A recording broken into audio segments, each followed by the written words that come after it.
మహబూబాబాద్ జిల్లా Narsimhulapet MPDO MPO ఓ venture అనుమతి కోసం లంచం డిమాండ్ చేసి ఏసీబీకి చిక్కారు.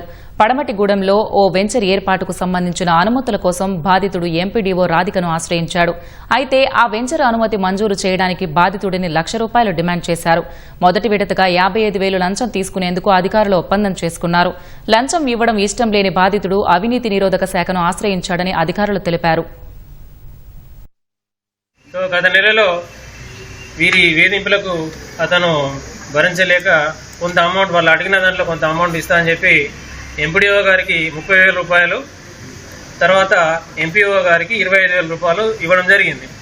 చివరిగా ఎంపీఓ గారేమో ₹25,000 ఇవ్వాలని, ఎంపీడీఓ గారేమో ₹20,000 ఇవ్వాలని వాళ్ళు చెప్పడంతో వాళ్ళకు డబ్బులు ఇచ్చి పని చేసుకోవడం ఇష్టం లేక వరంగల్లో ఉన్న మా ఏసీబీ కార్యాలయానికి వచ్చి దరఖాస్తు చేయడం జరిగింది.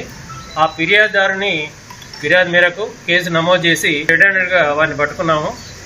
అలాగే పబ్లిక్కి అప్పీల్ ఏంటంటే, ఏ ప్రభుత్వ ఉద్యోగం అయినా కూడా మీ లీగల్ పని చేయడానికి డబ్బులు అడిగితే మా టోల్ ఫ్రీ నంబర్ 1064కి కాల్ చేయాలని చెప్పి మనవి.